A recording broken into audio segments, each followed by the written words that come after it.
jumped up on the back of a Ford Ranger that had a truck-mounted belt-fed machine gun, and he opened fire into us. Most of the damage was to my right leg. And once I realized that my femoral artery had been cut, I knew I had maybe 8 or so minutes to live unless I got that pinched off completely. I think you gotta have a dream. The School of Greatness. Really? Yeah. Please welcome Lewis House. Why would you want to go back into combat after losing your leg? That's a great question, man. It's layered. I'll say kind of on the cusp of that is I'm stubborn, I'm competitive. As much as I enjoy winning, I really hate losing. Right. More so, and there's a difference, as you know. Sure. So the idea of my future being dictated by anyone or anything other than me was something that just didn't sit well with me, laying in the hospital, you know. Taking it a little bit deeper is passion and purpose. 2 terms that get thrown around a lot, different interpretations perhaps from individual. I'll say that I have recognized the passion I have, not for being a Green Beret, but for earning my Green Beret every single day. Like a love of the game, a passion of the game.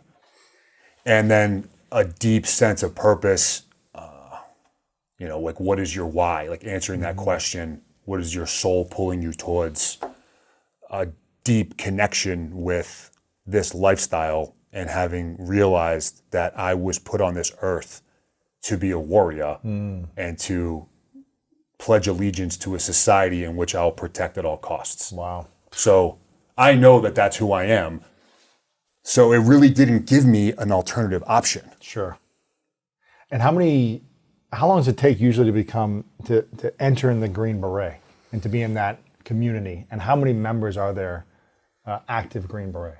The process can take usually somewhere between 12 and 18 months of training to be able to do that. For the Special Forces aspect of that in particular, that really doesn't include basic training, airborne school, some of these other qualifications you have to have first. Prior to, yes sir. So it might take a couple of years first, and then 12 to 18 months after all the basic training and the certifications. Right. Yeah. Once you go into selection, Special Forces assessment and selection, which is now about a 20-day process to determine if an individual has the physical and psychological and character traits that could make a good Green Beret.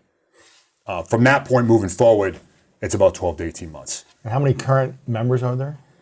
Current members? Oh man, What's the range? Is it I'd say that thousands? Is it tens of thousands? Is it hundreds? No. We're probably talking somewhere around 8,000. 8,000. Yeah, 7 to 8. 7 to 8,000. Don't quote me on that, Yeah, but it's an extraordinarily small number compared to the overall. How many are in military. total active military? What's like the In the entire Department of Defense military? Around 2 million. 2 million. So 7,000 roughly out of 2 million. Somewhere around there, yeah. Wow. Yeah, we make up, it's like 0.07% or something like that. Wow. Yeah. It's inspiring. And what does it take to sustain it and stay in that, community? Do you have to hit certain benchmarks every year to be a part of it, or can people drop off? Yeah, I mean, it is possible for individuals to come into Special Forces as a Green Beret and then leave or go somewhere else for a reason. It's extraordinarily rare for that to happen. And then our career progression model is based off of our performance, our annual evaluations. Sure. Really just like any other soldier. Wow. And what is required of Green Beret? What is put upon you that's different than everyone else in the military? Yeah, it's a good question, man. So the Army Special Forces, we specialize in unconventional warfare. That's our primary mission. And there's a lot that goes into what that means. It's a sexy term. There's a lot that goes into that. To break it down in more simple terms, we are teachers, we're complex problem solvers, we're advisors, and we're force multipliers. That term means that you can take a 12-man SFODA, which stands for Special Forces Operational Detachment Alpha. You can take a Special Forces ODA, put them anywhere in the world, under any circumstances, and we will create a much larger fighting force. Wow. Hence the term force multiplier. So We all have to have a certain working knowledge and level of expertise in foreign language, geopolitics, regional dynamics, culture, right? So it goes beyond the cool guy stuff, the jumping out of planes and kicking down doors and shooting bad guys in the face, which we all enjoy doing. You have to have a high degree of maturity, intelligence, trustworthiness, because we're a self-sufficient element that is designed to get dropped off somewhere and thrive on their own, not just unilaterally, meaning just us doing things ourselves, but with other human beings. Wow. You don't really send a Green Beret or an SF team somewhere to do something by themselves. We have other aspects of the military and special operations that are designed to conduct missions themselves. You send us someplace because you need a larger fighting force, but you don't want to risk putting in additional Americans. Interesting. So you would go and join another group to support making it bigger. You wouldn't go alone and just take over and do a mission by yourselves. Is that right? That would be extraordinarily rare for us to do something by ourselves. Gotcha. And the degree in which we have to find, train, advise, lead our partnered force can change from area to area and dynamic to dynamic. There are situations where we have to literally find these humans from the very beginning. There are other scenarios where that's already been done before, and we come in and we just take ownership of this group of people that's already been established and vetted and trained to a degree, and then we take them and run with them to conduct our missions. What would you say are your top 3 skills as an individual in the military that you've developed, trained, and mastered personally, individually? For myself, top 3 skills. Communication comes to mind really fast, both verbally and written. If you're unsuccessful or unable to do that, it's going to be really difficult to accomplish anything, especially as a Green Beret. We live in the relationship business. We live in the relationship and the rapport business. So if you're unable to communicate with another human being, that's mission failure. So communication is certainly there. Complex problem solving. I would say most Green Berets are somewhat natural or have at least a bit of talent in that, being able to look at a problem and then kind of rapidly assess current situation, desired end state, what resources do I have available, but learning the methodologies and philosophies and tools that they teach us to be able to do that faster and at a higher rate is something that I would put on that list as well. And then I'll close it off by saying what's probably most important, that's leadership. And whether you're talking internal or if we're conducting an evaluation of a potential militia group that we want to work alongside of, one of, if not the first things we look at is what does their leadership dynamic look like? Because that will make or destroy any organization.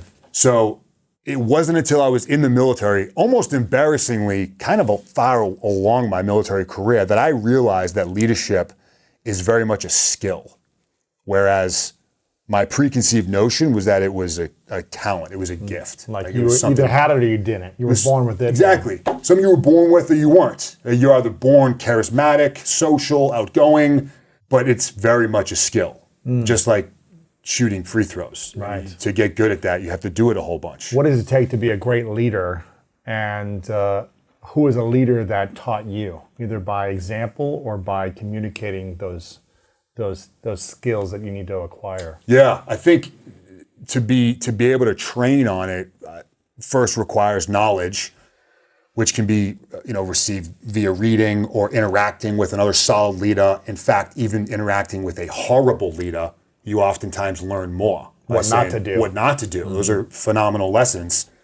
But then being very deliberate about how you employ that day to day. It's not just going to happen on its own. You're not just going to automatically start shooting free throws. You have to walk to the free throw line, think about what you're doing, and actually do it. So just being very specific about going into your day knowing I'm going to exercise and practice on these aspects of leadership throughout my day, week, month, etc. The first resource I stumbled upon when I recognized that leadership was a skill and one that I needed work in was Jocko Willink, someone we were just talking about offline. I found him, I read a lot of his stuff, and then I began consuming John Maxwell as well. He's great. right? So kind of looking at those models, those would be my kind of my 1-2 punch where, Jocko's very blunt and direct and at the tactical level, and it's very simple, which I love. He doesn't overcomplicate things.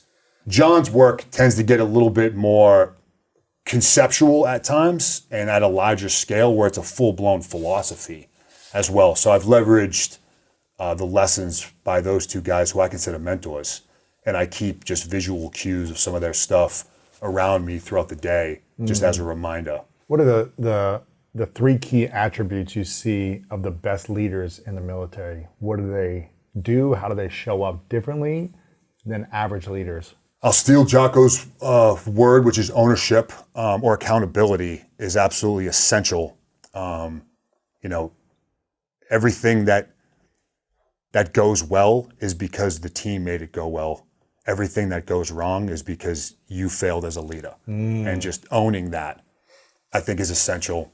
Providing consistent value, I think, is a real simple way in to describe how to go about being a leader. And I really like those 3 particular words because you're saying provide, meaning you're giving yourself to someone or a group of people. You are really of service to those that you lead, right? You work for them. You are providing consistent, which means if you just do it for a day, it's not going to matter. You have to live this. You have to live this. Provide consistent and then value. If I'm either making you as an individual better day to day, making myself better day to day, making the organization better day to day, and providing value to those that I serve in the organization in which we represent. So provide consistent value.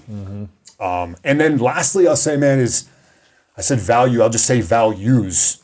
And having a solid degree of self-awareness on our own values, for one, and then knowing that others are likely going to be different.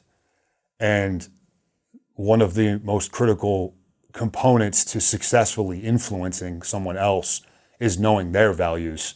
And that may not be the same for you, but it's about them. Like, what do they see to be important? And that typically happens through dialogue and asking a lot of questions rather than coming in and saying, I'm a leader, which means I need to tell you what to do. It's like, that sounds more like a boss to me. Right. Leadership means you get a sense of those in which you are attempting to influence, therefore lead, to being able to know their strengths, weaknesses, values, and how you can provide them that to guide everyone in the same direction. I like that. That's powerful. Let's talk about the story of what happened to you with your leg. Let's do it. When was it? What was happening? What can you share about it? And when did you know you were going to lose your leg? So this was in March of 2013. We were on the back end of a 6-month deployment in Afghanistan. So we were set to leave in a couple weeks. And this was actually the 3rd time I was wounded in combat on that one deployment. You mentioned 3 Purple Hearts. Right. Those were all earned on the same deployment. So you got hurt twice before. Twice before. In that deployment, and you stayed and kept fighting. Yeah. Holy cow. Yeah. First time I took some shrapnel, some grenade shrapnel to the back of my shoulder. You just dusted off? You just, no big deal. Yeah. I mean, it blew about 11-size hole. Oh my gosh. It required some treatment. What does that feel like when you get a grenade shrapnel in your back? Like someone hit you with a sledgehammer. Oh my gosh. It's not like a penetrating feeling. It's more of just impact. Just boom. Yeah, just boom. Hear the boom, feel the impact, look back, and there's a massive hole in the back of my shoulder. Come on. Yeah. Holy cow. Now, are you wearing like, protection or it just goes right through it? No, it just it went around it. Yeah. So it hit the shoulder, not like the backpack. Right.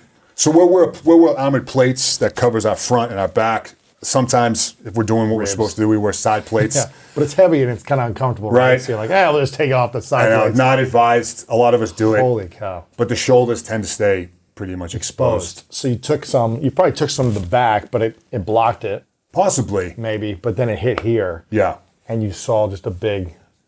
Yeah, one massive hole and then some smaller ones as well. There's actually still some shrapnel that they left in my shoulder. Come on. Because it was less intrusive to go in and take it out. So I'll set off metal detectors. My gosh. So the hole, how do they did they sew it back on, or the skin's gone, or what? Are they? No, it's a good question, because in order to treat something like that, you can't sew it shut because it will leave an open cavity, which is prone for infection. Ah, gotcha. So they pack it with this antiseptic gauze about 3 or 4 times a day. Oh my gosh. So it gradually closes from the inside out.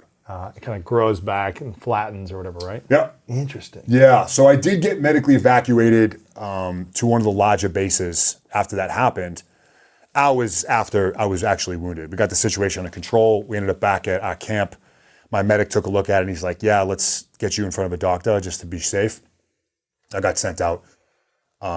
But after about a week, I was back with the team. It heals up Heals up. enough. Yeah. I mean, it was still healing when I was back to conduct missions. I'd bleed through my gauze. It would, Sure. But it really wasn't that big of a deal. Okay, so that was the first time. The second time? First time, second time was about a month later. I took an AK-47 round to the face. Oh my gosh, dude, that's intense. Which, yeah, it sounds a lot worse than it really was, man. I got really lucky. It just grazed. Okay, just a little. Did yep. it hit the ear, or did it just? No, it just grazed right here. I see the line there. Yeah. Yeah, and So it didn't hit the ear. it did not. It just kind of like went above it or something, or Yeah, holy cow! Because I could have taken the ear off. could have taken the ear off. Could have taken my cheek off. So it was right here. I see the scar. Yeah, I mean, a half an inch over, it goes through your head. yeah, and I'm probably dead. Oh my gosh. So real lucky. And the timeline was relatively the same. I mean, it did clip an artery, so I did lose quite a bit of blood, but this was in the event where 6 of my friends were badly wounded in an IED that had decimated their vehicle. So I went out, eventually got treatment. There happened to be a plastic surgeon who was an Army reservist who was deployed, who was there, who treated me, which is why it looks as You look great. good as it does, right? Wow. I was out of the fight maybe 4 or 5 days, and then I was back My gosh. with the guys. So this is back to back within a month. Yeah, a month, 6 weeks. 2 injuries. Yeah. Okay. And then back to work. And then when did the Yep. leg happen? And then a few months later, again, tail end of the trip was when the third time I was wounded happened, and we were about to go on a mission, and we had a bunch of different units, Afghan units we were working with that particular day. Local units. Yeah, Afghan National Army, we had Afghan National Police. Our dedicated partner force, like we talked about, was an Afghan Special Operations Commando unit that lived with us. Wow. But depending on the mission, sometimes we would go with a bigger package. We would bring in some of these conventional forces.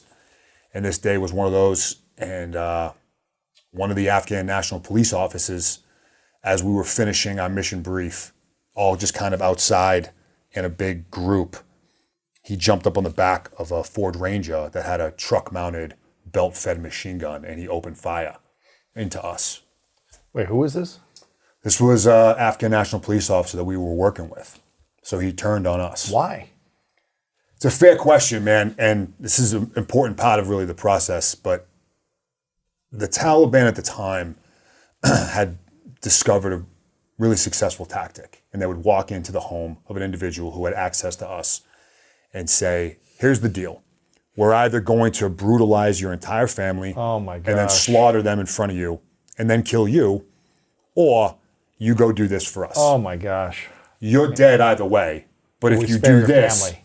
not only will we spare your family, but we'll make sure they're taken care of for the rest of their lives.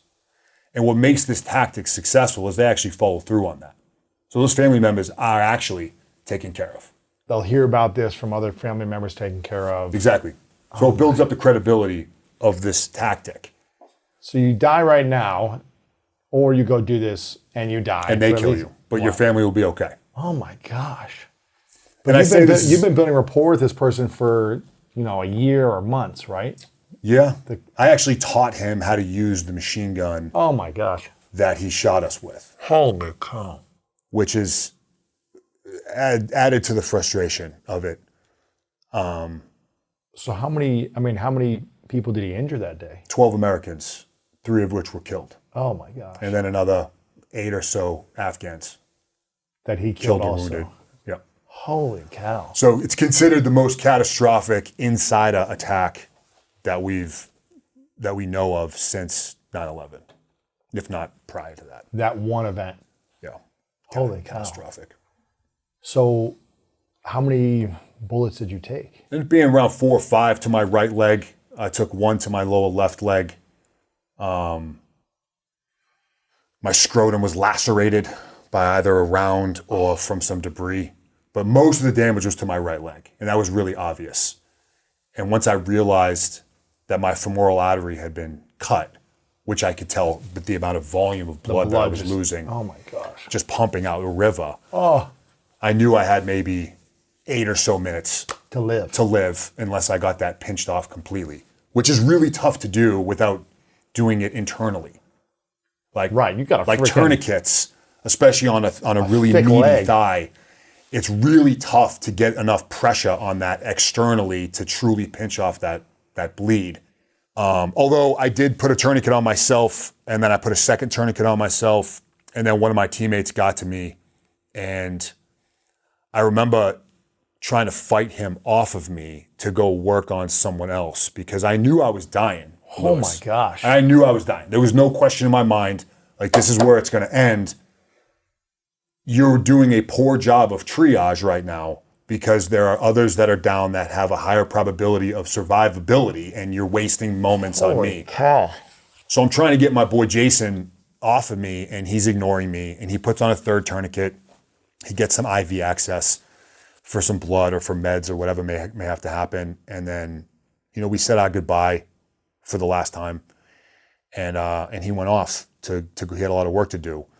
So I'm laying there. I got 3 tourniquets on my leg, and my femur's completely shattered. So I grab my leg and I pick it up, and I can still see blood seeping out. Oh my gosh. And my leg looks like hammered meat at this point. It looked like a Shredded. shark had gotten a hold of it. There's exposed bone and tissue. Oh, it's just a mess. And I'm still leaking, and I'm like, all right, man, time is getting really low. Have I done everything I can do?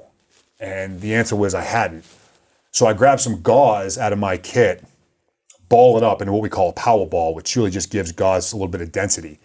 I loosen up one of the tourniquets, and I just ram this up into my thigh.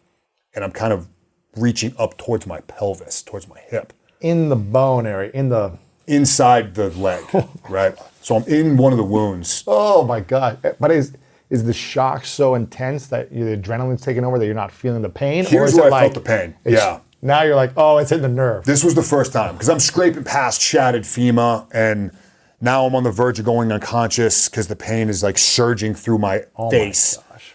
And I'm just saying, man, stay awake, focus, you can find it. So I'm trying to find the femoral artery, which we do these types of things in training. I've never done it on myself. And I realized that when you're losing that much blood, your blood shunts inwards from your extremities to try to protect your organs for as long as possible. So I'm dealing with these Your kind of fingers going meat numb. mittens. Oh yeah. No dexterity, numb. It's like the blood's rushing down this way. So you Right. don't have, it's not. I can't really feel much, but I think I feel a pulse. I just kind of go for it. I ram down as hard as I can. Oh my gosh. I feed the rest of the gauze in on top of it. I re-secure the tourniquet on top of that, and then I blacked out. And I just happened to get extraordinarily lucky because I nailed the femoral artery. And I know this because I was on the ground for 90 minutes before I could get on a helicopter. Another 90 minutes. So if you wanted to put it in there, there's no way you survive. No way. No shot. And the reason why it took 90 minutes is because when this guy cracked off that gun on us, that was the initiation of a complex ambush. Oh, sure. So enemy fighters were all around our position, and they began firing rockets and machine gun. How did you not get blown, even more? Did someone kill the person Oh, yeah. who turned against you quickly, or how Yeah. did it? One of my teammates took him out in probably 8 or 9 seconds. But he had done the damage from the machine guns. Yeah. And so you're on the ground doing this. He's dead. He's dead. He's gone. Yeah. So you're not getting shot at least. You can kind of you're not also having to defend yourself. No, we were being engaged from outside of our perimeter, But not in there I directly. wasn't receiving effective, accurate fires. Yes. So while I was working on myself. So you can hear stuff in the distance, but it's not shooting next to you. Correct. So the rest of the guys were dealing with the fight outside of our compound, which is why it took 90 minutes for the medevac bird to be able to land, because they're not going to risk the bird, No. which they can't. So Eventually, my guys got that situation under control. Medevac bird comes down. I'm on the first lift, me and 2 of my teammates. I'm in desperate need of blood. We get medevaced out, and they had 2 options. One was to send us to Bagram, which is where we had one of our biggest military bases in Afghanistan. Has a full-scale hospital, which looks just like a hospital you'd see in the States. Every resource you could think of. But it was a farther flight. So they flew us to an outstation that had what we refer to as a forward surgical team, or an FST, which is kind of a hodgepodge of different medical personnel that work in a more austere environment. Sure. Plenty of capability, just it's not a hospital, but it was a faster flight. Right. So they went with speed versus level of care, which makes a lot of sense. They pulled the 3 of us off that bird right into the clinic and hooked us up on blood transfusions, me and my teammate, because we both were desperate for it. Well, within a couple minutes, I begin to completely crash. And they are assuming it's because of how much trauma my body had been through for now approaching almost 2 hours. They're like, okay, we need to get this dude to Bagram, like immediately. Oh my gosh. So they throw me back on a helicopter. Oh my gosh. And I'm now flying to Bagram, which is like a 9-minute flight. And it's while I'm on the flight that they go to change out the blood of my teammate, and they realize that they're giving him O positive, which is my blood type.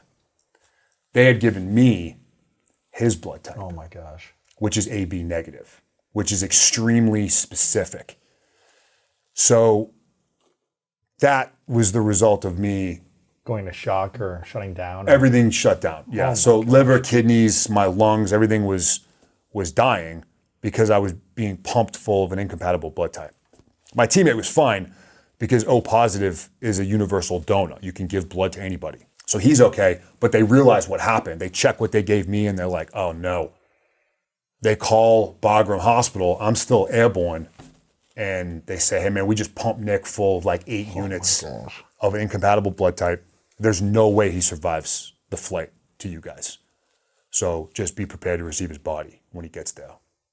And, in a lot of ways they were right because I totally coded the flight, the med crew on that flight were getting real creative with ways to try to keep me alive. Panels, direct shots of adrenaline. Just give another minute. What can we do to keep the heartbeat going, keep him alive, right? Yeah. Wow. Yeah. So I get to Bagram. I guess at that point, it's like you got to do whatever it takes, to keep someone alive. Yeah. And whatever's available, whatever tool you've got. Yeah, man. And they got some pretty amazing capabilities on what they could do, and they're willing to take enormous risks. Yeah, they have to, right? Right? Because otherwise, why not? You got 2 minutes left or 5 minutes left, maybe. Sure. Wow. So you get to the hospital. Get to Bagram, pull me off. I'm totally flatlined. That was when they took my foot off immediately. Really just try to minimize how much damage my body was trying to recover from. Are you asleep at this point? Are you awake? No, I'm out. Okay. Yeah, I have no recollection of this. There was a bit of a pulse. But they can see you breathing or what? You're not breathing. Nope. No, very little pulse. Very little pulse. But they know you're alive. They pretty much assume I'm dead. Oh my gosh. But they're still working on me. So it's more panels, a blood transfusion, dialysis. I'm intubated. So a machine is breathing for me. Holy cow. I get enough of a pulse back where I'm like barely, it's like boop, boop, but I'm like barely there. And so machines were pretty much keeping me alive for, ended up being like 2.5, 3 days.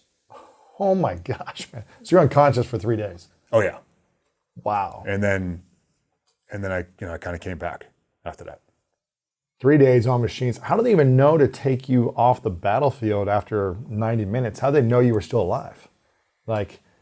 They don't really decipher that. I mean, at the point of injury, I still had a pulse. Got it. When my teammates loaded me on the bird, I was still alive. Okay. I actually have memories of being loaded on that initial helicopter. So you're kind of in and out of consciousness. Yep. Wow, man, this is incredible. Yeah. Yeah. So you're unconscious for 3 days. They're doing everything they can. They amputate the ankle first. Mm-hmm. And then when does the rest of, 3 days later you wake up, did they take the rest of the leg by then? What happens? Yeah, so it took 5 days or so total to stabilize me enough to survive a plane to Germany. So I'm in Afghanistan 5 days, I'm getting worked on. They fly me to Germany. They amputated my leg up to the knee in Germany. I was there just one day. And then I arrived at Walter Reed in Bethesda, Maryland, which is like the premier military hospital. And I get sent, I'm in the intensive care unit. I'm still in really rough shape. My family's there. You're in and out of consciousness. You're awake In and out a of little consciousness. bit, but you're drugged up like crazy. Crazy. Ketamine, Dilaudid, morphine. I'm on Everything. all the drugs. So it's a wild ride I'm on. But my first legitimate thought that I had, or my first memory I have, is the chief of orthopedics coming into the intensive care unit. And he said, "Hey man, my name's Dr. So-and-so, and here's your current situation. Your leg has gone up to your knee.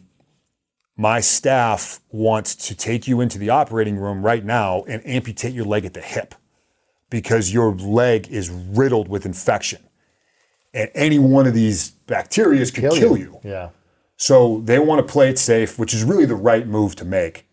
But I think I can save more your leg. It's just going to be a street fight. And I need you in this fight with me." Oh my gosh, what'd you do? And I looked up at him, and I just met this guy, right? He's telling me that there's bacteria that could kill me and all this stuff. And I don't think I processed most of what he said, but I do remember him saying something about getting into a street fight. And I was like, yeah, let's go do that. Yeah. Let's go. All right, let's go do that. Get me in the fight. Wow. So that began my process of being in surgery 3, sometimes 4 days a week. And they would just go in and amputate more, cut out, dead tissue, dead bone. And I lived that for about 35 or so surgeries. Gosh, man.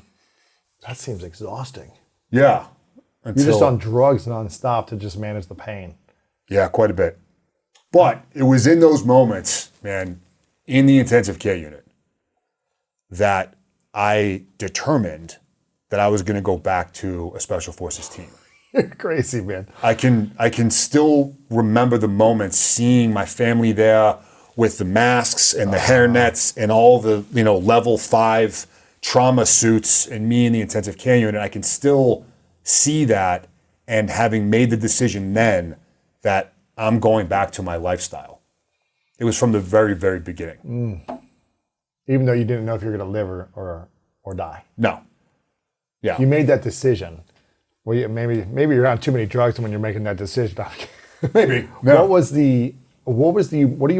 do you think was the thing that got you through really a year of kind of surgeries and recovery, and you're still recovering in some ways, from the trauma, emotionally, physically, all these different things. But what allowed you to get through that mentally, that period of time, to be determined enough to get back into service at full capacity?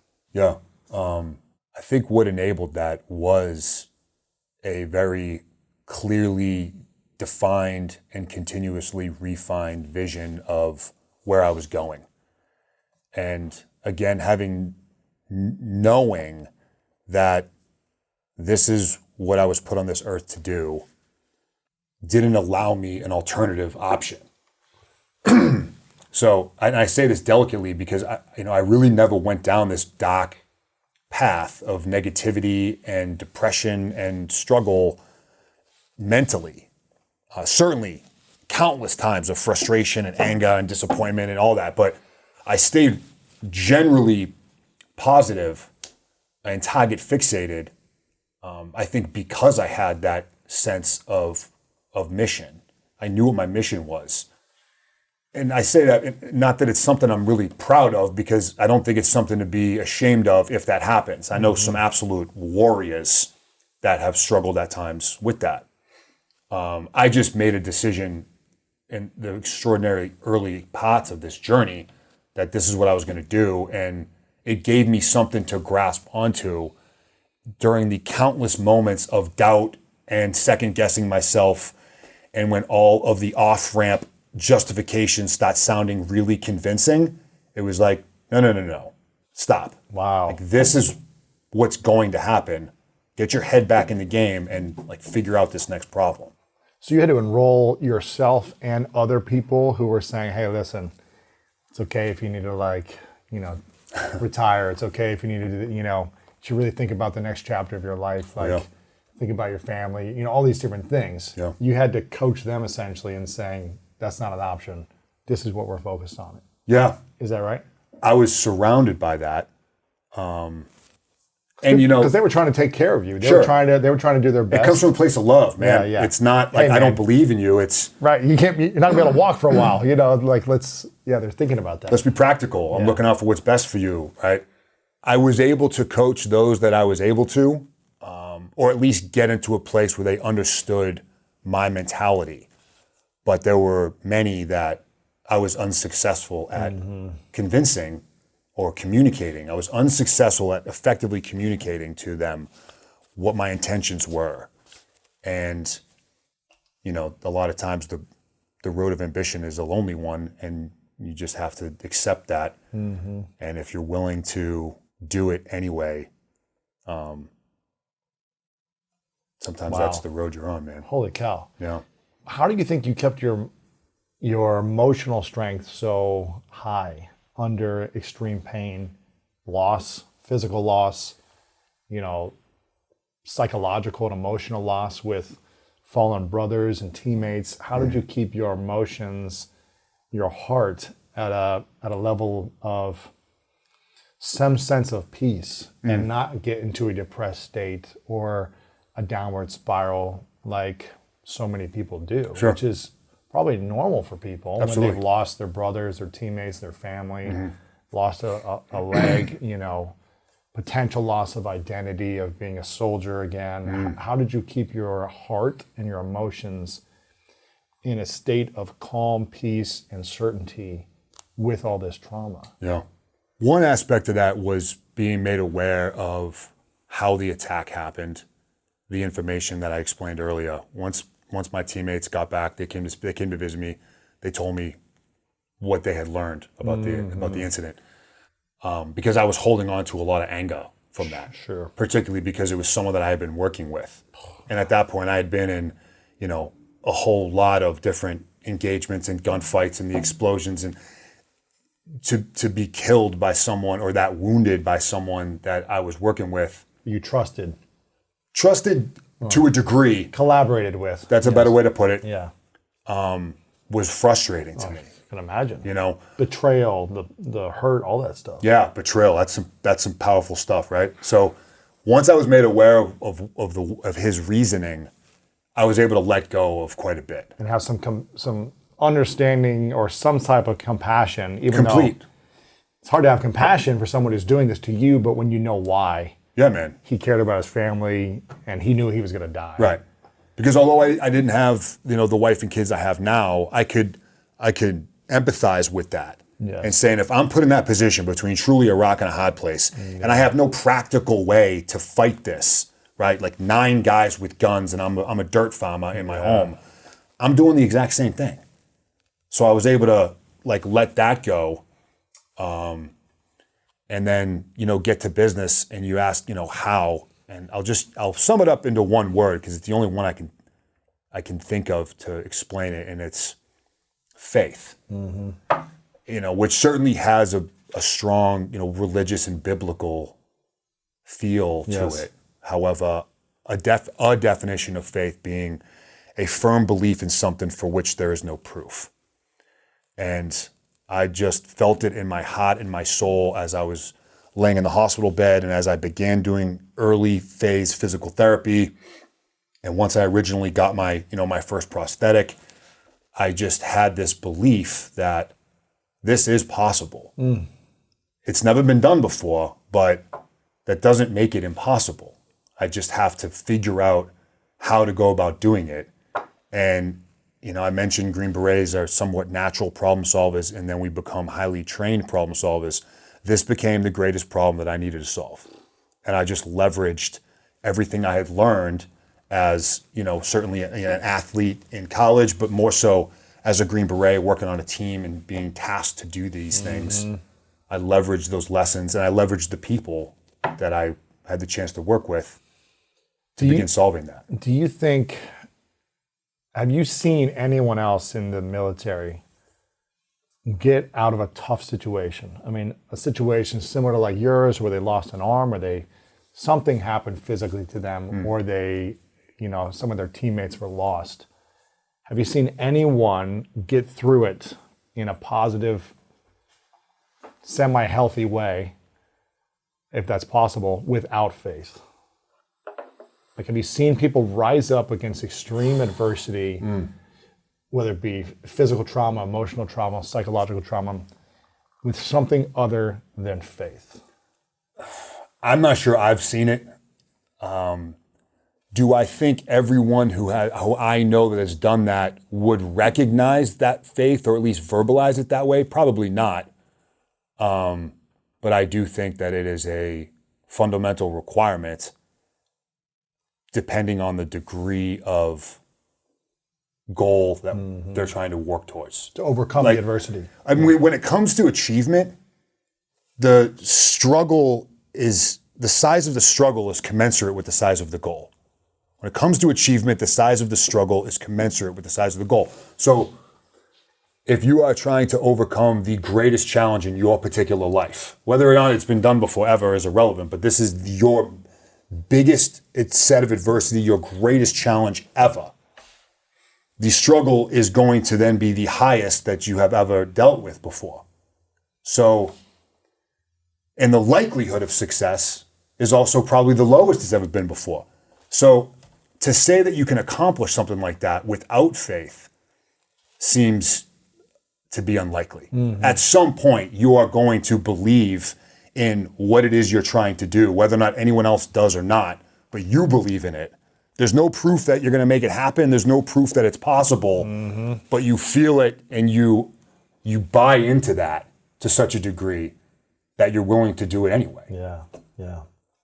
I'm curious about this. It seems like there's a lot of pain and adversity people are facing in the world, whether it be pandemic or no pandemic, right?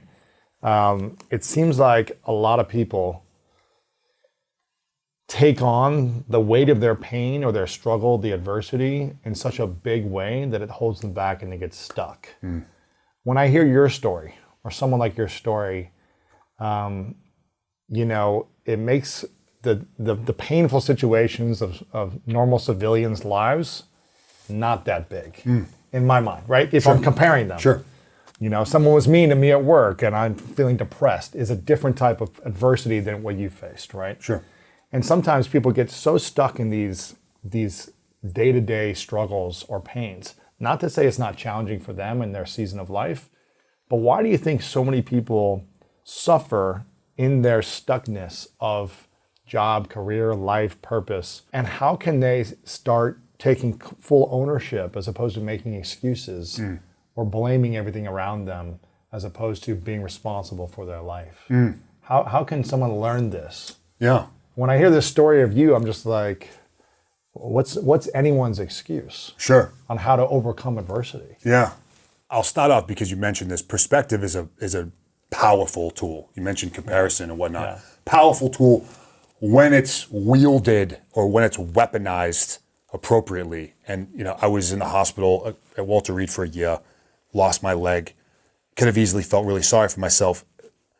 When I was alongside people that had, they were missing all their limbs, or even worse, service members that had such severe traumatic brain injury that they did not recognize their wife and kids. Oh, man. When I'm next to that individual, this is a paper cut to me. So like that power of perspective, because I was able to weaponize the gratitude in that scenario. That's the key. Because a lot of times I think when it comes to comparison or perspective, it can drive people even deeper into a hole because they're saying, hey man, like this person did this thing under these extreme circumstances and I'm having difficulty getting up in the morning. Like what's wrong with me? And it ends up being a driving factor that makes it worse. Where, no, stop for a second. Be grateful for what you have, see it that way, open up your heart and your soul a little bit, say, wow, I'm really fortunate. I got a lot of great things going right now. And use that as a tool. Those that are stuck, if there is not a mission that's been identified, in my opinion, it becomes extraordinarily difficult to get past the adversity, but even and oftentimes just to get moving. Like, what is it that you want to do? It sounds like a very simple question, but there's layers of difficulty built within this. Like, have you begun an internal dialogue with yourself yet at all? Have you looked in the mirror at any point in your life and said, what do you want to do? Who do you want to become? And I think oftentimes, and that's how it started for me, just very simple. And letting the universe or God or your soul, or call it whatever you want, communicate back to you on what do you want to do? Who do you want to become? In order to make that exercise of any kind of value, one is expectation, knowing that it's likely not going to, the answer's not going to come blasting through the glass and punch you in the face, more often than not. It takes repetition. You have to actually work at it. Two is, if there's not a degree of self-honesty, then it's really not going to matter. And in today's world, you can make the argument that that has never been more difficult ever in the world of immediate satisfaction and social media, and where people are projecting an image because that's become the norm. It's easy for us to begin to believe our own facade.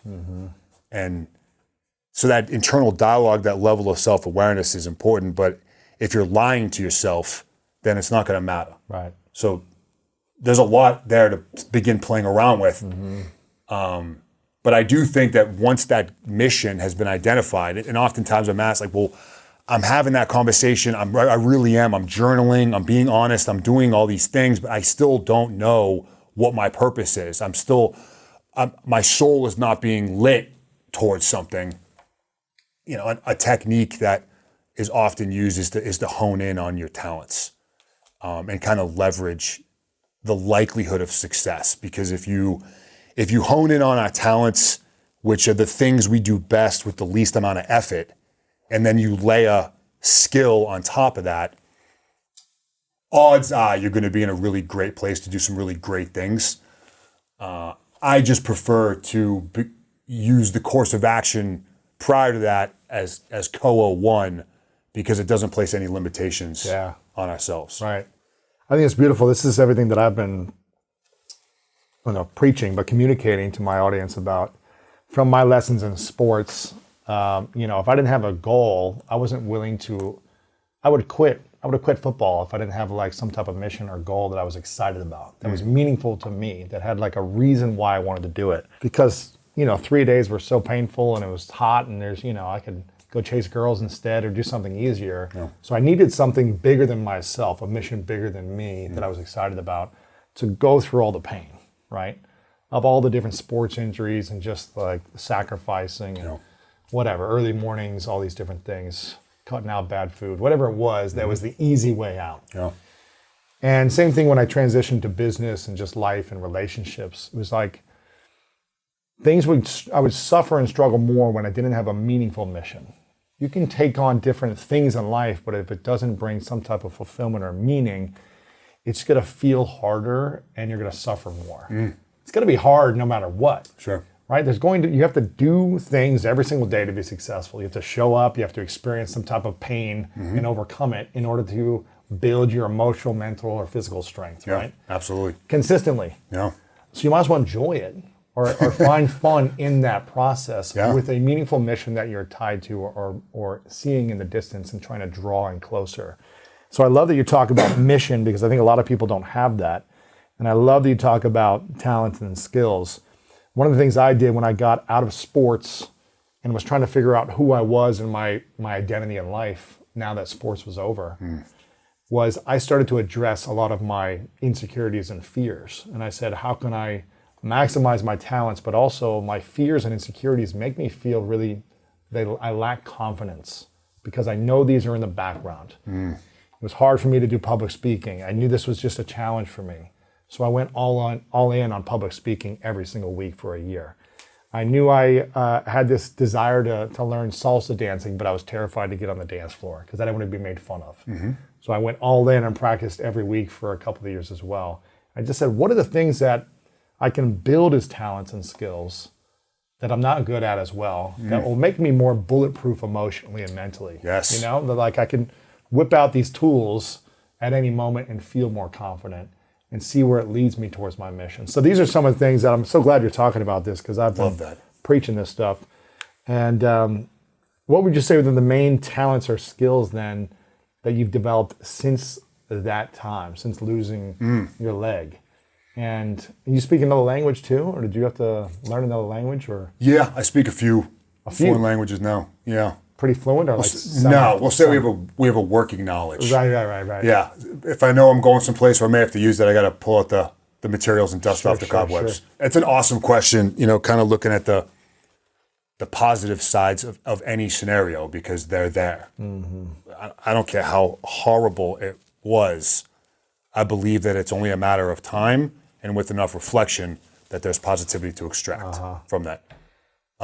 This being, one of those, certainly not towards the top, but one of them. One I would say is my level and commitment to efficiency. And the example I'll use, or really the way in which this has been reinforced, is, when you have an amputee or when you use a prosthetic with a traditional socket system. So imagine this is my actual leg. My leg fits inside this bucket, and that's how it stays attached to my body. That's how most of those of us that have prosthetics, that's how it stays attached to us. Sweat becomes the ultimate enemy because it gets slippery, it slips around, it's not working, it starts to chafe, the leg isn't functioning normal. So I eventually began to visualize the second I put my prosthetic on my body, a clock began to tick.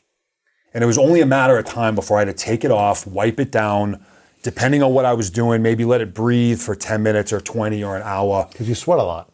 Because I sweat a lot. Me too. I'm a big guy. You're sweating all the time. Walk out in the snow and you sweat probably, right? All the time. Me too, yeah. Right? Especially, fun fact, when you lose this many sweat pores, your other sweat ones more. work in overdrive. Oh my gosh. To cool you off, yeah. Learned that in the hospital. I was going through like multiple t-shirts a day.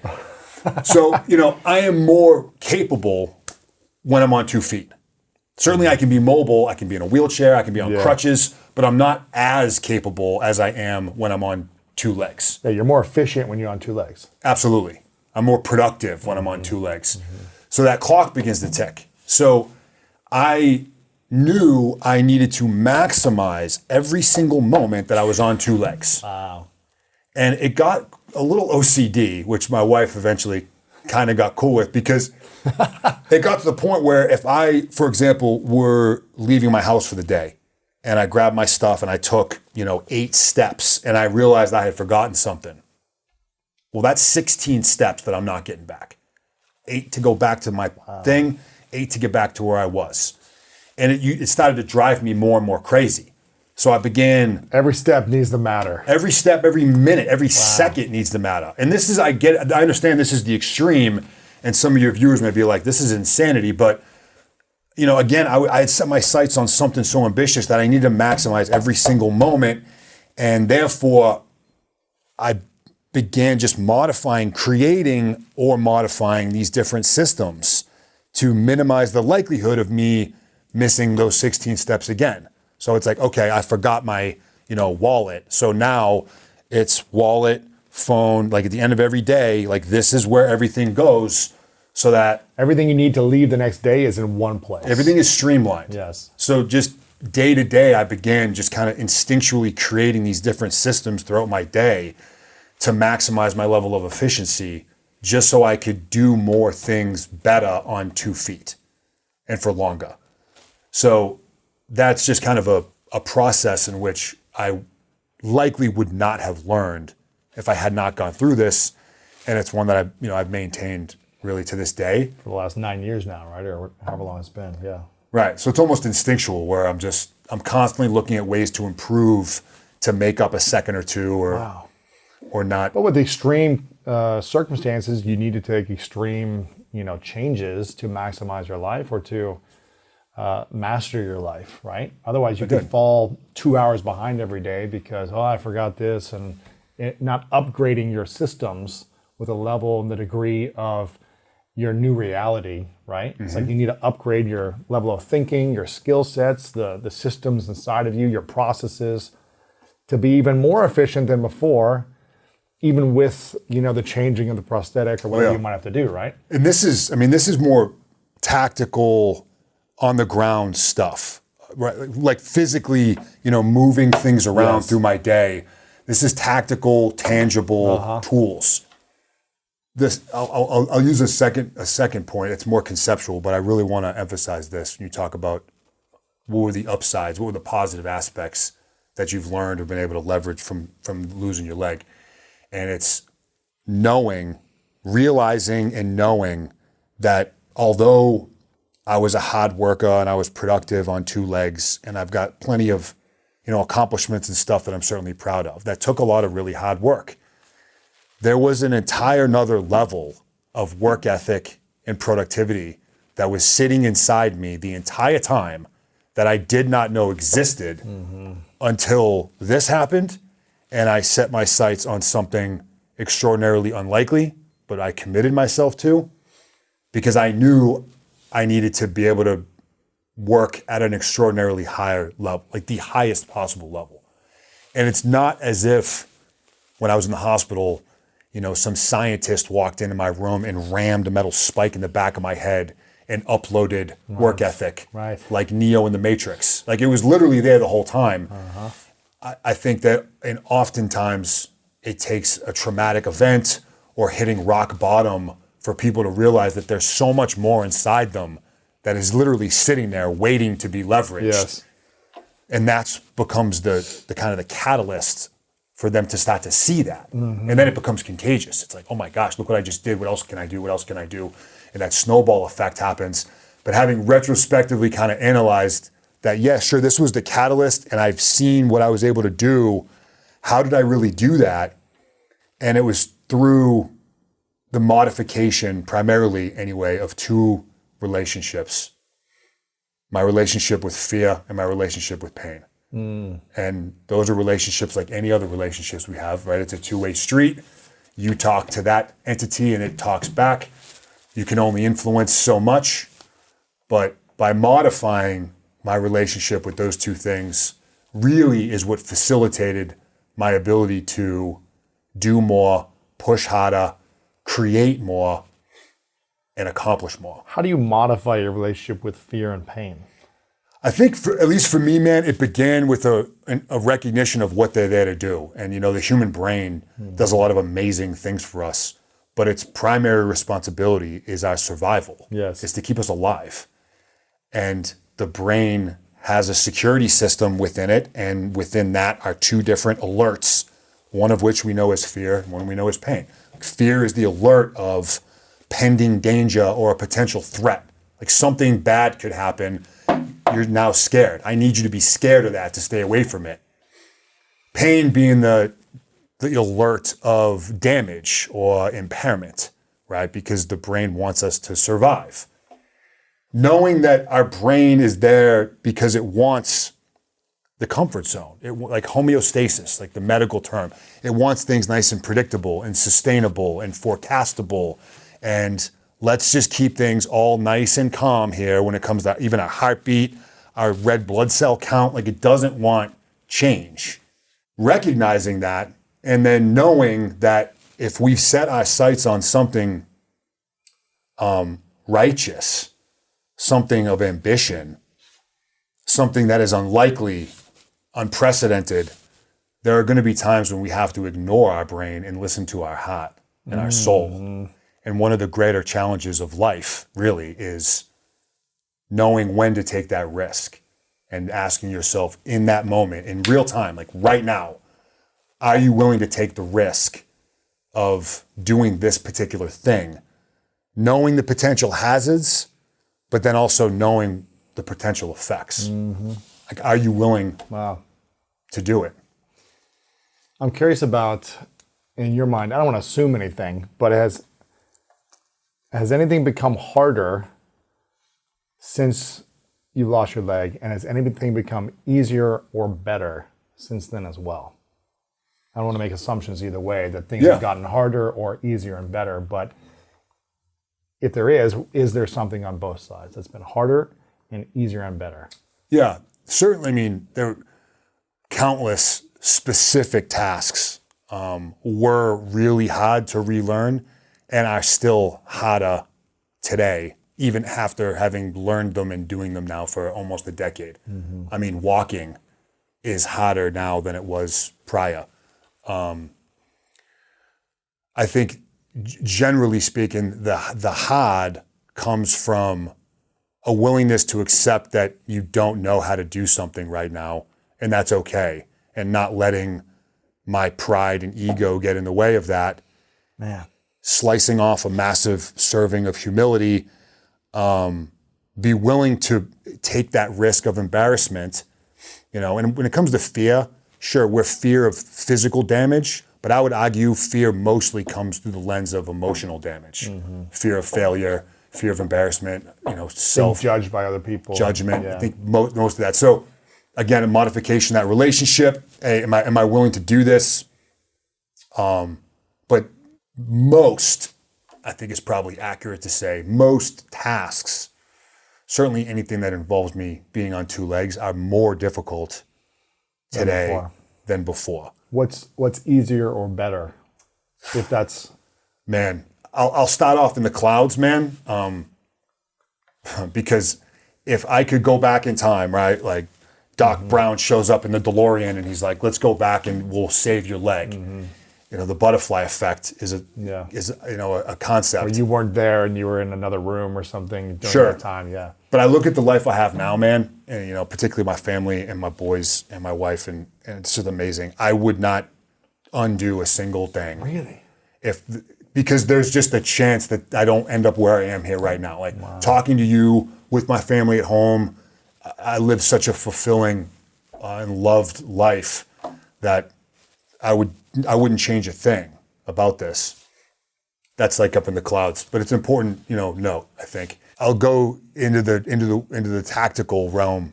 So I'm big into jiu-jitsu, and I started as a two-legged guy and competed, and jiu-jitsu was a huge part of my recovery, which began in the hospital.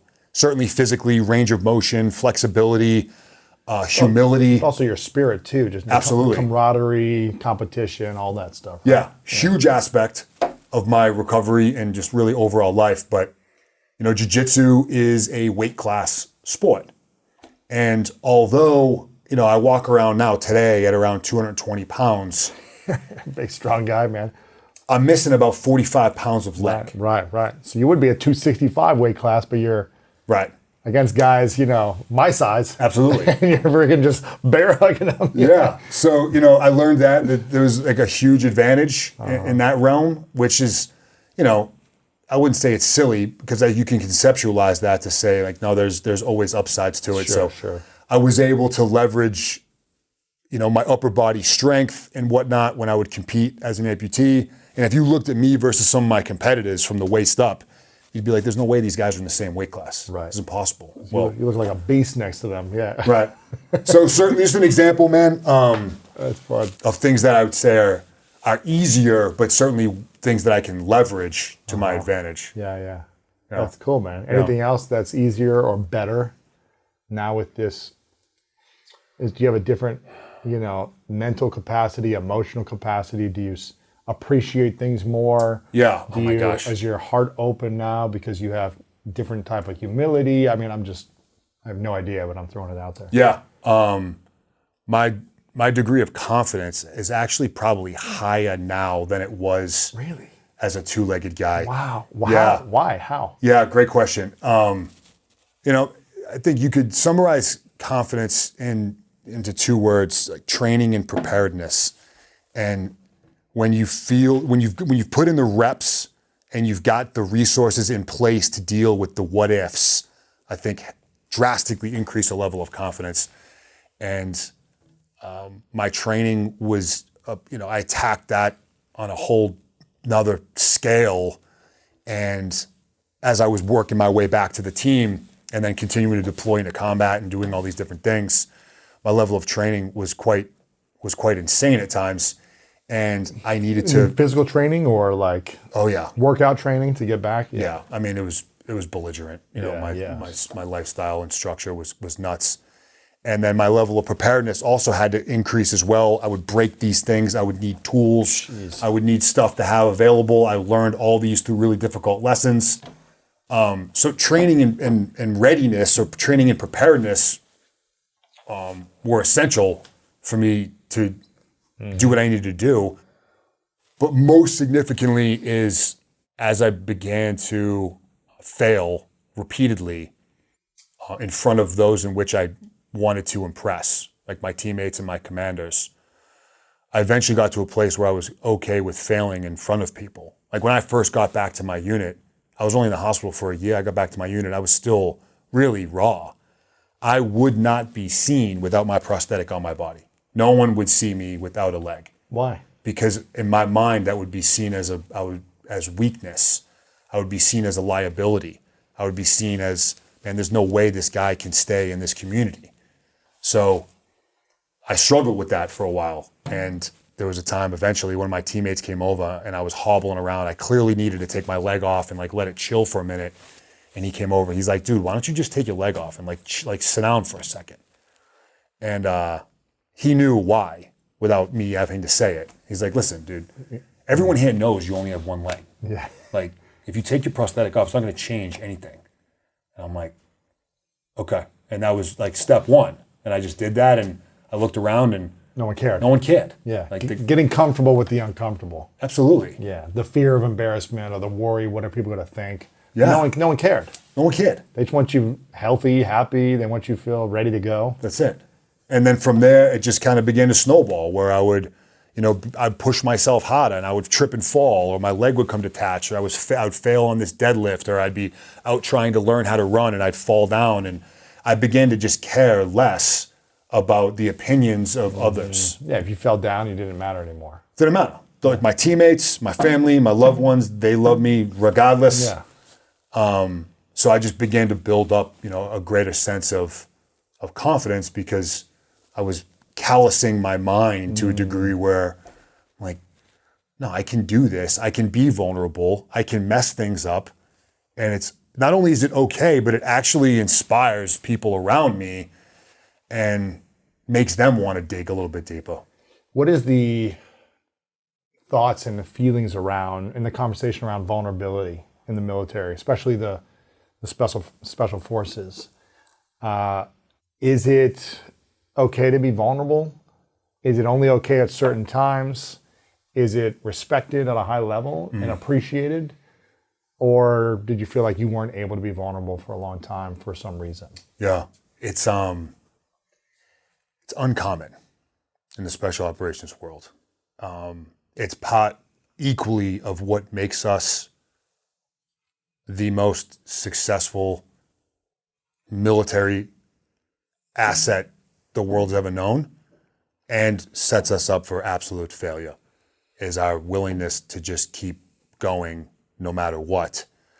Opens up a threat. Extremes of each side, right? Yeah. Right, opens up a threat, and the idea of being vulnerable and raising your hand and saying like, I'm struggling with something is rare.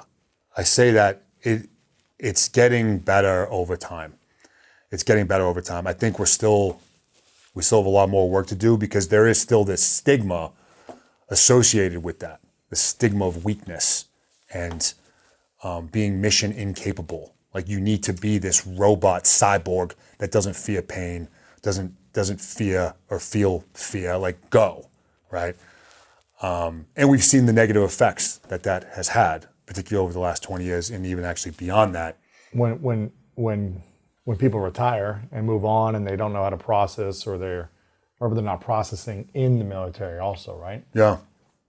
So we have an abundance of resources at our disposal. The challenge, however, is getting that individual to recognize that not only is it not a weakness, it's actually a sign of courageousness. Because for us, the easier route is to suck it up and keep going. That's what we prefer.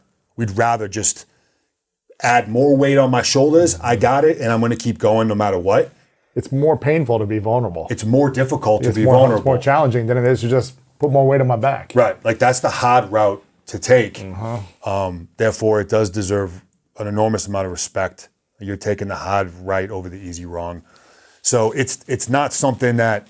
Is it looked down upon if someone's being vulnerable or sensitive about a matter or emotional, or is it respected and acknowledged and supported Or is it kind of like, okay, you be over there, I got to be in my own lane? No, Focus. you're seeing a distinct and deliberate shift and trend, even just over the last 15 years that I've been, towards the latter of what you just said, towards it's okay to say I need to take a knee. It's okay to say I'm struggling with something. Not only do we accept that, but we're here to support that and enable that. It's not going to mean the end of your career. We have resources in place. It's our job is to get you better and get you back into the game. But it's different. That wasn't always the case. That was not always the case. What do you think makes the ultimate warrior moving forward? Is it this stoic machine, or is it someone who can process their emotions in the appropriate times, obviously, process, navigate their emotions, and be flexible in their range of vulnerability and strength moving forward? What will make the ultimate warrior moving forward? Yeah. In the military and in life. I'm not sure if there would be even much of a difference. The ultimate warrior is, I think, one that recognizes that human beings are not creatures of logic, we're creatures of emotion, as Dale Carnegie puts it. You are not going to be emotionless. Like, you're not a robot, you're not a machine, you're a human being. And emotions are literally attached to every decision that we make throughout every single day. There's an emotion there. Whether it's fear, anger, joy, sadness, like those are fueling what you do day to day, moment to moment. A warrior is one that can recognize the emotion and then has learned the skill to control it or influence it, to not let the emotion overtake the actual actions of the human. It's not this no fear mentality. Like, fear exists. There's no such thing there's no such thing as courage without fear. So it's not an emotionless cyborg. It's, I think, someone who has deliberate control of the response to the emotions. What have you learned about your heart and love since this experience 9 years ago? Did you look at, family, relationships differently? Did you start to love and appreciate yourself more? How did you navigate a lot of this, emotionally around love? Yeah, I can't. You saying the word love, I can't think of anything other than my wife, because she was in Afghanistan when I was wounded. Wow. She had a front row seat to this. You were married then? No, we were not. Wow. So we had just begun we were friends for years and just had begun taking a relationship to something new while we were in two separate locations in Afghanistan. Like, we became our each other's support mechanism. Wow. So she had a front row seat to that, and I'm in the hospital. She finishes up her deployment. She's coming to visit me in the hospital. She was there when I was at my absolute lowest point, my most vulnerable, my weakest point. And this was during what would normally be the courting phase of a relationship. Right. You're trying to woo her. Right? You're trying to present your best self and all the fancy dinners and the clothes and the stuff, right? You got tubes down, you had barely a heartbeat. Yeah. I've lost 90 pounds. I'm emaciated. I can't do anything on my own. Literally. Wow. This was the beginning of our real relationship. Holy cow.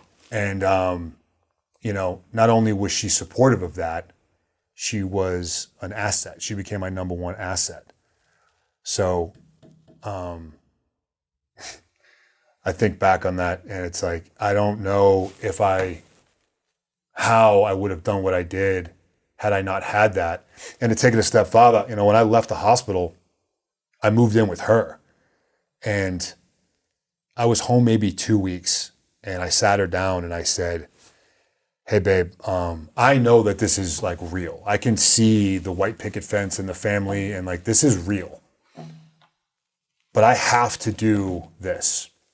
And I don't have another option. I have to do this. I have to see if I can't make it back to this lifestyle. One of two things is going to happen. I'm going to make it, or I'm going to die trying. There's actually no plan B. I'm actually burning the boats. Those are not just words. This is what I have to do. And if you don't do it, you're going to be miserable. Right. There's no, I can't even conceptualize another option right now. You need to know you went for it 100% all in. And for whatever reason, if it's not working out, okay, you'll find something else will happen. But at least you don't have to live with that. Ever. Yeah. There will be no regret, right? Leaving it all on the field. And this is what that looks like. And I put this day-to-day schedule, which is in my book. It's minute to minute. And it's like boom, boom, boom, boom. And, you know, there will be no dinners. There will be no us going to weddings. If someone dies, there will be no funeral. Really? Why? Like, this is my life.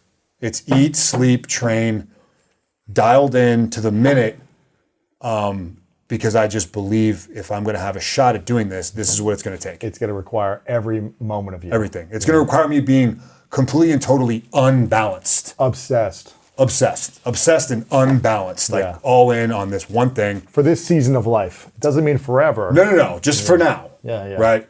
Like, you know, the size of the struggle is commensurate with the size of the goal. This is the largest goal I have ever possibly set my sights on. I will live the ultimate level of struggle because that's what I think it's going to take. And I was really expecting her, man, to say, hey, dude, what you just described is a little crazy to me, and I don't think that this is going to work. I was expecting that, and I would have understood that. But she was like, okay, I understand, and like, let's do this. Holy cow. So this is what, 2014 now, or when is this? This is 2014. Wow. Yeah. And, you know, I was willing to sacrifice what I knew was the love of my life. Family, kids, I could see it. I knew that that's where things were going, man. Gosh. And I was willing to sacrifice that. For mission. For the mission. It's so interesting you say this.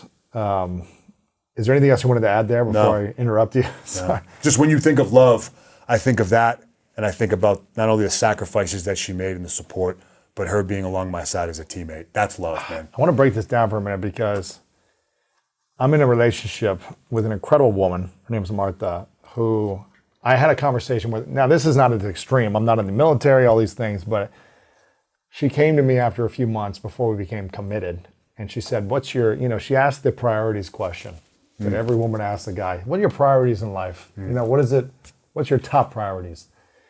And I go, I'm going to tell you something, but I don't think you're going to want to, date me after you hear my priorities. It's probably kind of what you thought. I love where this is going. It is. And I was like, because every time I've told this to women in the past, they get upset, they were hurt, they were saddened, and I didn't have the courage to, let them sit in their frustration and sadness. So I would shift who I was to try to make someone happy. Anyway, so I said, listen, you're not going to like what I'm going to say, and you're probably going to walk away.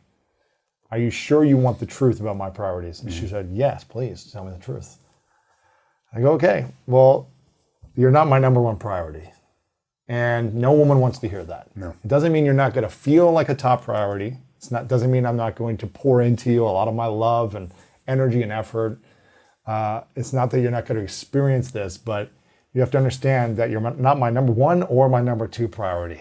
No woman typically wants to hear they're not number one or number two. Now you got to understand context with everything. So I said, listen, I need my health to be the number one priority. Mental, physical, emotional, spiritual health. I need to be able to take care of my health so I have energy, focus, and expansiveness to take care of the rest of my life. So if I'm in a relationship and a partner does not want me to be fully healthy and know I need to take the time and energy to focus on my own personal development and growth, physically, mentally, spiritually, psychologically, all these things, because they need me for them more than they respect my health, then it's just not going to work. And I want your health to be number one too. Wow. Over me. Because if you're not taking your health, then someone's going to have to take care of you. Wow. That's number one. Put your oxygen mask on first, right? She said, okay. And I go, you're not number two. Because I feel called by my creator on a mission right now. I don't know how long this is going to be. It might be the rest of my life. It might be 10 years, a season of life, until I don't feel called on this mission. I need my mission to be a top priority for me. That means I'm going to be traveling, I'm going to be speaking, I'm going to be working late hours, I'm going to be doing things to serve humanity, right? It's part of the mission that I'm on. And if I'm not attacking my mission with full energy, I'm not going to be fulfilled. And I'm going to feel like I'm discounting my creator for what I'm supposed to be doing, what I feel I'm supposed to be doing in life, this meaningful mission. And then number 3 will be our relationship and you. Now, she was excited when she heard this. Wow. She was like, because she'd always want to find a man who had a mission and a purpose. And they made her purpose. Yeah. And she would always be like, well, but what's the thing that you're supposed to do in life? She said, well, I just want to be with you. You know, I want to make you happy. I want to make, and it was good, but it wasn't great, right? So when she heard this from me, she was excited. Now listen, I spend all my free time, pretty much all my free time with her. We do incredible things together. It's not like she's not a top priority. Sure. So it's creating context around this. Yeah. But I'm not going to sacrifice who I am, my health, or my mission every day for one person. Because then I'd be discounting myself and my creator for what I'm supposed to do. Wow. And so she really respects that. She pushes me to go after my mission, which feels great because I want to pour more into her, right? So I don't, you know, so when you said this, they're like, hey, every moment I'm going to be obsessing about this thing for a period of time. And you may not be okay with that, and I understand, but that's, you know, it'll be sad to see you go, but I'm not going to discount what I'm supposed to do right now in my life.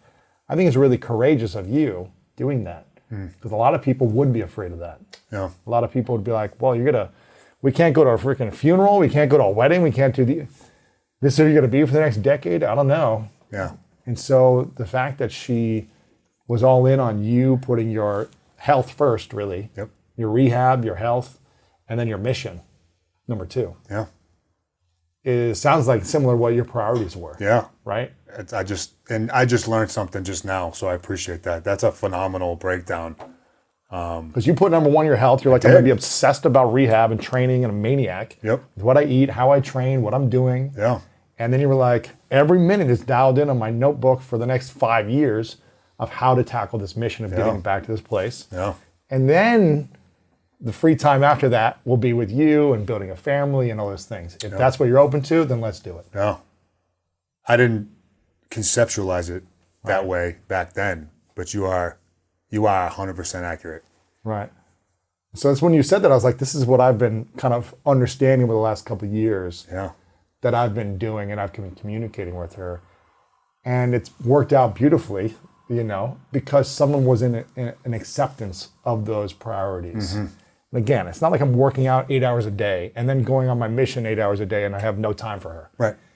It's creating moments with her. It's, you know, going on trips and how we have fun, right? We go on trips and go to weddings and stuff. Yeah. But communicating, this is what I'm going to need. Yeah. And, you know, if she was like, well, you can't train that hard and you got to spend 3 hours a day with me doing this, then maybe it wouldn't have worked, right? Probably not. It'd been tough. Yeah, probably not. Because you would always been feeling like I'm not doing what I'm supposed to do right now. Right. Right? And you'd have felt like resentful that you weren't taking it on 100%. Yeah. Powerful word. Right? Yeah. Powerful word. What's the thing you love about your wife the most? Oh my gosh. Her independence comes to mind. It's tough to say what I love about her the most, but I do love the fact that she doesn't need me for anything. I love the fact that she doesn't need me for anything. I mean, we're a dynamic duo when we're together, but I can go. I know I can leave for forever, and She's not only is resourceful. she'll be just fine, but our boys will be just fine. That's so interesting you say that, because when I met Martha, I was like, I never really felt like I wanted to have kids before I met Martha, my girlfriend, partner. I was always like, yeah, I think I'm supposed to be a dad, but let's say I wasn't choosing based on that partners in the past, based on that vision. So I take full ownership and responsibility. And I never felt like if something happened to me that the person would be resourceful enough to like raise my kids, right? Yeah. If we had kids. So hearing you say that, like, if something happens to me, she's got it down. Yeah. And they're going to be just fine. Yeah. Right? Maybe they'll be sad and there'll be some tragedy, but they'll be able to Yeah. overcome it. I think I'm literally thinking in real time because you got my wheels spinning like crazy. But it's similar to your priorities breakdown. Right. It's similar to that. It's true, man. Where, if I were to ask her that same question right now, my guess is that she would probably verbalize it similar to that. And it's because she has her health, her well-being as priority one, followed up by her mission in life or her mission for now is deeply rooted in why she's so independent and resourceful and capable. Because it's not, Nick, you're my husband, you're my number one thing in life. Well, if that were the case and I'm removed, even just temporarily, there's a huge void screwed there, right? You're struggling then, yeah. Right. So I think that Wow. her and I are gonna have the same exact conversation. I'll be interested to see what she says, man. That's cool. Yeah, That's interesting. And thank you for reframing my priorities a little bit. Yeah. The priorities conversation is a great one to have, regardless of what they are, and mine will likely change thanks to you a little bit. Priorities and focus are something that can kind of work hand in hand. And just because something is priority 3 or 4 or 10, doesn't really matter because you choose the moments to focus on those priorities. Yes. And it doesn't mean that if I'm focusing on priority 5 right now, it doesn't mean that number 1 is unimportant to me. It just means in this moment right now, this requires my attention. Yes. I need to do this. Yes. Yeah, and priority 1 doesn't take 8 hours a day for me, right? It's like, I really only need an hour and a half of physical activity that I like to create for myself to get myself physically fit, competitive, things like that. I do different coaching or therapeutic coachings, once every couple of weeks for a couple of hours where I've got a coach and I'm working through and processing stuff. And then I'm doing, my own meditation, which is 20, 30 minutes a day. We do it together sometimes, stuff like that. So it's like, okay, a couple hours a day is priority number 1. Right. So it's not like it takes all the time. Yeah. Priority number 2 is mission. It's like, okay, when I show up and do my job, my mission here at my business and my company, and structuring my day around doing that. That doesn't mean I have to work all day at night, but that's got to be a priority. And you can't pull me away from that. Right. You can't say, I don't like you doing this work. Yeah. You got to accept the mission that I'm on. Yeah. And at least be neutral, if not excited for me. Yeah. So, priority 3 could actually, you could invest more time and energy in that, even though it is a lower priority. 100%. Right. And it's not that it's lower. I think it's, again, it is a, how do you call it? I wanted to say it's a lower priority. It's still a high priority. Right. It's just not the number 1. Something's got to be number 1. Something's got to be number 10, man. It's true. It's true. But language, you got to be careful around language with women. Sure. It's like you're lower. It's like no, she's still a massive priority, and it's of course. like, and the relationship of it flourishing and growing is a top priority. But and it's lesser time for one. So being aware of that. So yeah, it's all in the context of how it's communicated. Of course. If you're like, you're my 10th the priority, people are like, well, screw you. So I don't mean anything to you. Yeah, what you're saying. Yeah, This is I just want to spin off this for a second, man, because I have this conversation a bit. I'm asked about this quite a bit. How do you balance all these things and like work and family and training and your passion project and like all this stuff the and military and all, military, right? Like most people, I would argue, live a lifestyle where there's a lot of different things that are important to them, and there's only 24 hours in a day, and so how do you balance all these things? I get that question a ton. And my first recommendation is take an honest calibration of how you're spending your 24, your time and energy, your bandwidth. There's probably a lot of wasted effort and minutes that can be removed and reinvested elsewhere. It may be difficult because you like, binge watching Netflix for 2 hours. That's like your thing at the end of the day. But that's probably a place to look. And then once you've kind of worked through that and you've trimmed the fat a little bit and you've become more efficient, productivity's going up, chances are there still may be am I doing this too much over here, not enough over here? And I just throw out, when most of us that are doing a lot of different things and are really serious about it, we struggle with quantity. Like there's only 24. You're not getting any more of that. We have the choice to increase the quality When quantity is low, we can increase quality. And that doesn't mean that it has to be trips to Disney World Right. or to, some exotic vacation. Quality time with your spouse or your girlfriend or your kids just means that you're in that moment at that Yes. time and you Yes. want to be You're there present. and you're deliberately present. Yeah, and I think it's recalibrating priorities too. I think, 5-10 years ago, based on where my attention and time went, even if I didn't say this was a priority, based on, I think, where you spend your time and energy, that's what your priority is. So if you say my priority is my health, but 6 hours a day you're on Netflix, well, based on your time and attention, Netflix is a priority, right? Right. Based on your energy. Right. The data proves otherwise. Exactly. Uh-huh. And so I used to spend time with lots of people, like take meetings with everyone and be like all day spending times like just doing meetings with people, that networking, right? Yep. 5-10 years ago, as I was kind of building my business or brand or whatever. Yeah. And now, specifically after the pandemic, it's kind of like, okay, who are like the core 4 or 5 people I want to spend deeper time with and do less of like spreading my energy everywhere, right? It's like just reprioritizing energy, time, and efficiency. Yeah. And so, we've got to evaluate these things throughout life as well. Yeah. Saying like, okay, well, should I be on Netflix 2 hours a day? Maybe not. Maybe not. Maybe there's a day where you do that. You just kind of decompress. But I'm loving this conversation. I want to ask you a couple final questions. Yes, sir.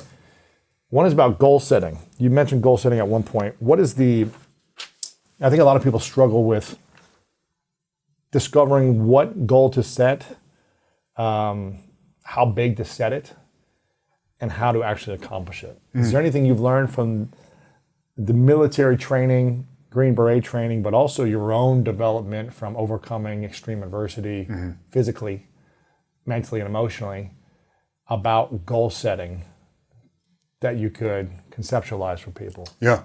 I'll stop by saying if your mission doesn't scare you at least a little bit, it's probably not the one you want to choose.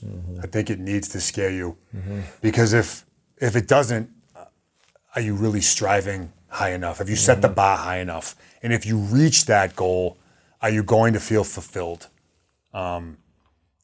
So a place to start is it should make you maybe at least a little bit nervous.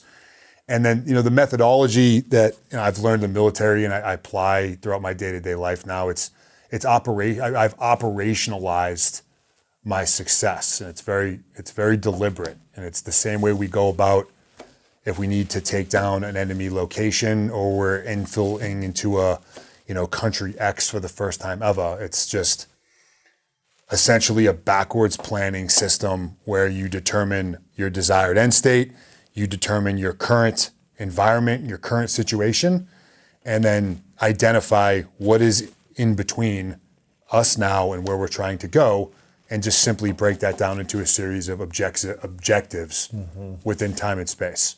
And then from there comes doing the research, gaining the knowledge, assembling a team, all the resources to be able to tackle one 25-meter target at a time as you work towards the actual mission.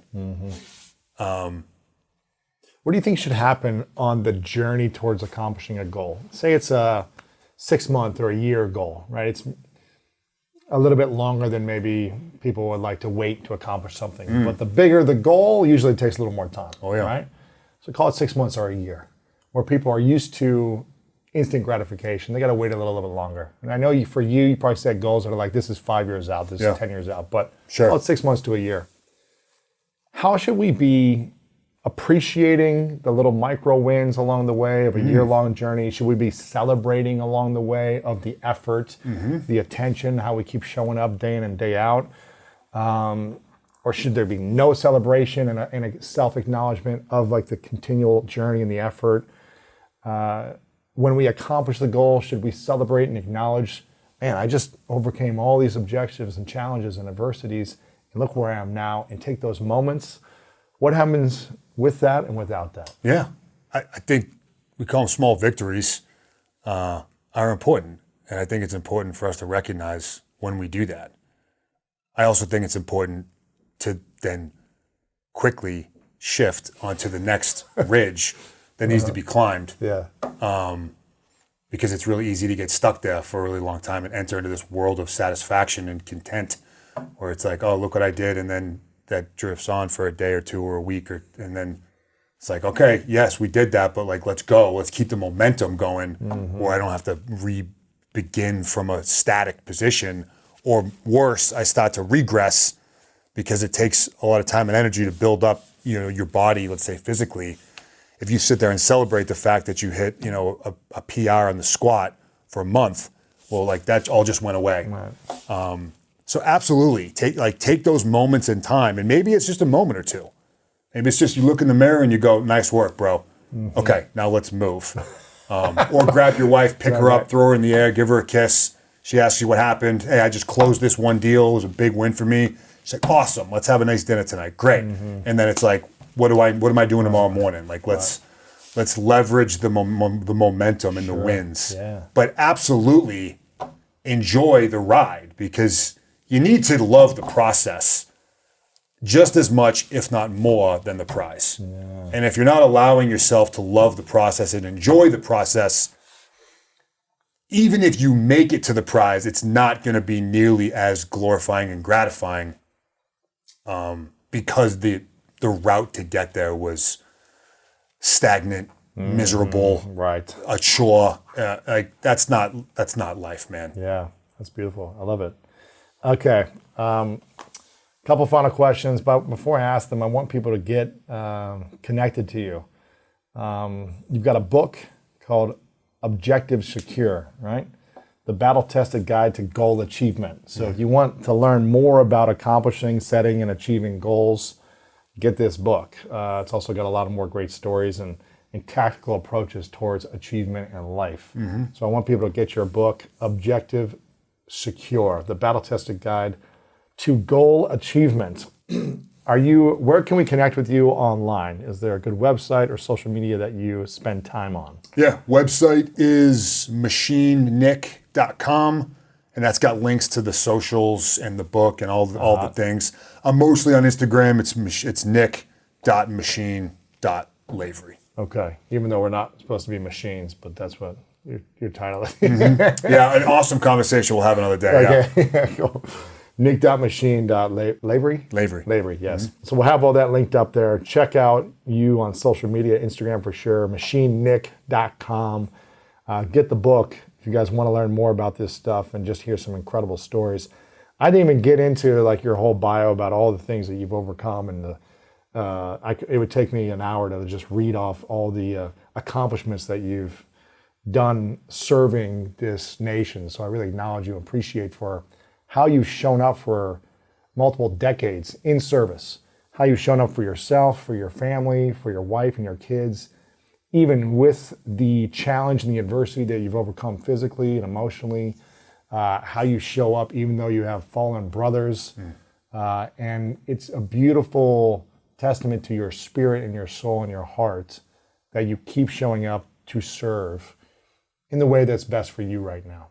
So I really acknowledge you for your service, and going beyond the military and trying to serve, us civilians as well by giving us these tools and this inspiration and training that you've gained from your experience in the military. So I really appreciate and acknowledge your leadership, your ability to communicate, your ability to process things and share them with others and create meaning from the tragic moments that you've experienced, as opposed to be stuck in a depressed state. Because I think it's really easy for us to go to that state when these types of challenges or when an extreme challenge may happen. Sure. So I really acknowledge you for you finding meaning and staying true to your mission. Thank you. It's really beautiful, man. I appreciate it. Of course. This is a question I ask everyone at the end called the 3 truths. So it's a hypothetical question. Imagine your last day on earth many years away. You live as long as you want. Okay. You see your family grow up the way they're supposed to. You serve in other ways in your life, but it's, the last day. For whatever reason, you've got to take all of your work with you. The book, this conversation, anything you've ever shared that's been recorded, it's got to go somewhere else. It's hypothetical. Okay. So we don't have access to your content or your message. It's all gone to the next place. But you get to write down 3 things you know to be true from all your experiences in life, personal, military, adversities, triumphs. and 3 lessons you would share with the rest of the world. And that's all we have to remember you by. What would be those 3 truths for you? Number 1 would be, this is not a dress rehearsal. You got one shot at this life. It's truly a gift, and it could end at any moment. We have, I believe, an obligation to live a life of both happiness and success. So this is not a dress rehearsal would be number 1. Number 2, I would say, when you invest in others, you're investing in yourself. I think us as humans have most anyway a natural desire and instinct to serve. And by doing so, we actually build ourselves up. You can actually look at service as a somewhat selfish act because we end up being just as much, if not more, fulfilled and impacted by our service to others. And then lastly, I'll say, you brought up love. I'll say, it sounds negative, but I'll say love is not enough. Love is an emotion, it's powerful. However, without a deep respect for another individual, without an understanding of yourself, their values, yours, how those align, in my opinion, I don't think it's enough to last. That may sound like a negative way to cap that off, man, but I will stick by it. I love that. I mean, I have a video out there that says love is not enough. You need values, vision, and lifestyle. That's a better way to put it. Right? You need the alignment in a relationship, at least, of shared values, vision, and lifestyle for, along with respect and other things. But if you don't have the same values or they're opposites, if you don't have the same, lifestyle or they're opposites and a shared vision of where you're heading, you're going in 2 different directions, it's just going to be a lot more challenging. Yeah, oh yeah. A lot of friction. So it's trying to minimize the friction and create that alignment. So Yeah. I think it's a beautiful, man. I'm going to add a 4th one. Give it. And I said it at least once already, but when it comes to achievement, the size of the struggle is commensurate with the size of the goal. I love that. Final question. What's your definition of greatness? My definition of greatness. Oh man, that's a good one. I'd say having set our sights on multiple ambitious goals, achieving them with consistency, and doing so while happy. If you do that, I think that you've reached the realm of greatness. Oh man, Nick, thanks, brother. Good Powerful. Good talking, man. My man. I appreciate it. The way I look at regret is what did I learn from it? What did I learn from whatever thing I'm looking at that I know I could have done a better job, could have done different? Sure, there's a million things like that, but I don't sit there and think about them all day long. What I think is like, hey, here's the lessons that I learned from them. I won't make those mistakes again and move forward. Yeah.